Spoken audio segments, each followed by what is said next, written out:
And then it comes down. Hi, welcome back to Night After Night. My first guest tonight, as a comedian, you've seen him on Late Night with David Letterman and Saturday Night Live. But as the creator and star of Mystery Science Theater 3000, he has broken into the critics' top 10 lists all over the country. Please welcome to Night After Night, the anxious edge of comedy, the fire's reflection, Joel Hodgson. Joel, how you doing? Hi, Alan. Thanks for having me. Well, thanks for being on the show, and you're looking good. Excited about the Comedy Central now being seen here in Manhattan? We're at Comedy Central, right? Right. We're not on. Right. We're at. Are they gonna set up a deal where everyone, if they're even getting a little bit funny, they gotta like sign up down at Comedy Central, like kids and stuff who are learning impressions at the lunchroom? Exactly. They gotta sign up. Any kid that's funny, they ship them in to Comedy Central. We grind out the material. They have an 800 number you call and try a few jokes, and then they send you some literature. Exactly. Okay. Exactly. Is that how you got the job here at Comedy Central? Well, no. Do you want the truth, or are we funning? No. No, I would like the truth. And if it's kind of fun, so much the better. Well, we did Mystery Science Theater like 20 times on an independent channel in Minneapolis. And that's the people that I work with now, Jim Mallon, the producer, and everybody at Best Brains, the company that makes Mystery Science. And then we brought it to down here and showed it to the people here, and they liked it. That's when it was No, that's when it was Comedy Channel. Comedy Channel. Then it was CTV. CTV for a while. Now it's Comedy Central, and in 6 weeks it'll be something else. Okay. But now, how did you get the idea for it? First of all, tell us what Mystery Science Theater is. This one? Yeah. Mystery Science Theater is a show about a guy who's accidentally shot into space, and these mad scientists make him watch really bad movies. And he has some robot companions, and you see him at the bottom of the screen. When you're grazing, you see the little things at the bottom of the screen making fun of the movie. That's how you know it's our show. And this really happened to you, didn't it? Getting shot into space? I mean, it's not just something goofy you made up. You really got shot into space, didn't you? Tell us about that. Well, I never got shot into space. I'm just funning you. Okay. Now, how did you come up with this idea? Because everybody sits around at home and like makes fun of bad movies, but I don't know. It's hard to say. It's hard to remember the actual time, you know, when you think of it. But I think I have to go back to Elton John's Goodbye Yellow Brick Road album. And if you look at the album cover, they had little pencil drawings with each song, and there's a song that says, "I've seen that movie too." And it's got a movie screen with little theater seats and people sitting there. I think it somehow came from there. As all comedy does. But again, that's not funny. What? Again, that's not funny in the least. Well, but it's interesting. Okay. You see. But that's how things happen.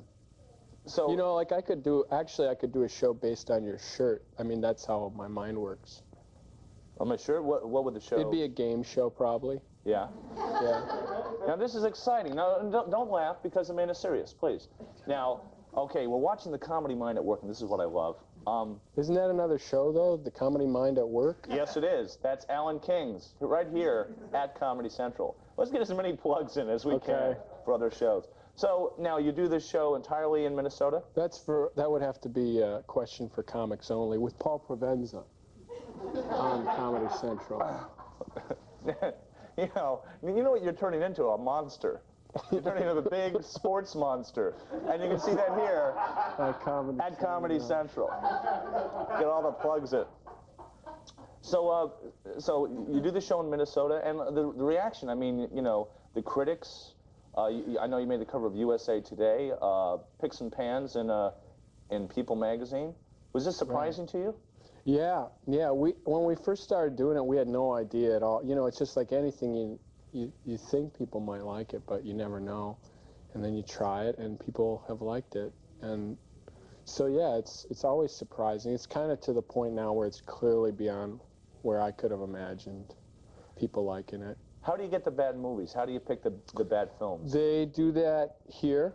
They go through a bunch of lists and look for packages of really bad movies. And one reason when I came up with the idea for the show, I thought it might work, is because the movies we use are very cheap. So they're public domain? So, Some are public domain, some are very, you know, what they do is when people have a bunch of movies, they'll cut their good movies with the movies we use. They'll, you know, lots of bad movies, and all we want is the bad movies. So Nina Hahn, who works down here, she negotiates with these people and says, well, we just want the really bad movies. And I don't know if that offends them or not, but that's what we want. Yeah, as long as bad movies. As long as you pay for it, I guess it's okay. Right, but that's in the fantasy of the show. You shouldn't know that I have anything to do with that. No, because you're the. Right, I'm just watching it. Well, the kids for the first time. I think the adults might understand that, but the kids don't. Right. It is that kind of a show. Do you find that you get letters from a wide variety of people? Because I mean, kids can watch it. It's like Bullwinkle. Kids can watch it, and adults get some of the humor. Right. Yeah. I thought when we first started doing the show, there would just be kind of the videophile kind of audience, you know, just people who are really into bad movies or really were alert to that. And it's real broad. Yeah, it's like we get them from kids that maybe are 4 years old up to, I would say, people in their 50s who have, like, grown kids who watch it with their grown kids. So it's pretty interesting. We've had a big variety of people. It's fun. They're nice people, too. They're nice people? Yeah, they are. They are really interesting, cool people, like people that we would like, I think. You get probably a different type. Oh, yeah. You get faxes from people. We get the sophisticated people, right, you know, that drink highballs. Yeah, people with scotch and soda, a jig or of gin. Yeah, right, exactly. We can do Cole Porter references, and they get it. Right. You know, no coward, no problem, you know. Right. But Mo Howard goes to the people who watch our show. I don't even know who you're talking about. See? See? There you go. That's when you would hand off to me. And I am. Okay. Now, do you ever worry about running out of bad movies? No. Okay. Do you see movies that have been released, let's say in the last 3 or 4 months, that you think, wow, I wish we could, you know, like maybe Robin Hood, Prince of Thieves, just off the top of my head? No, because it's not reality. I mean, you couldn't really get Robin Hood, Prince of Thieves in 10 years maybe or something like that. But mostly you don't want to, I always would feel self-conscious like doing movies that people really cared about. You know what I mean? It's like I'm still not like that. You know, it's a little bit kind of like colorizing, you know what I mean? It's like, so it's funner to do movies that obviously nobody cares about because they can be had so cheaply, you know what I mean? It's more fun because we're kind of like recycling, taking a bad thing and something that people don't really aren't paying attention to and breathing new life into product. Have you ever gotten a letter or somebody from like one of the directors of these bad movies or actors that said, hey man, you're making fun of my art? Yeah, we got, actually no, you know who Miles O'Keefe is? Yes. He did A Tour, which was this movie they did in Italy, which was like kind of a, who's that guy? It was like a muscle movie, kind of like a... Schwarzenegger? Schwarzenegger movie. Like, what did he do? Like... Conan the Barbarian. Right, Conan the Barbarian. And he was, Miles O'Keefe was in this, and he was the guy who was Tarzan with Bo Derek. And he called us, and he was a really nice guy, and he really dug it, and he said that, oh, it was about time somebody made fun of those, and he was telling me, he goes, you wouldn't believe how weird it was to make those movies. And he was really nice, and he invited, you know, he lives in Malibu or something, and he was saying he'd like to hang out or something. So have you gone out? No, I haven't gone out, but he was really nice, and he was very friendly on the phone and stuff. He's a very cool guy. In 10 years, you'll be getting the same kind of call from Kevin Costner. Well, it's possible. I hope so. Well, here's where you can see Mystery Science Theater 3000 right here at Comedy Central, Saturdays 10 a.m. to 7 p.m. and Friday at 10 a.m. And you got a bunch of new episodes coming up?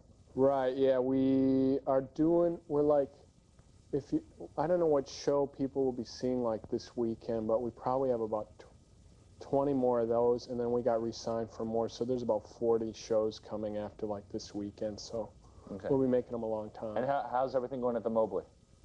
I'm staying at the Ambassador Suite at the Mobley, and I gave it my 4 stars. Oh, that's great. Joel? I'm actually in the Mom's Mobley Suite. I know. Joel Hodgson, thank you very much. Mystery Science Theater 3000, and we'll be right back with Richard Thompson after this.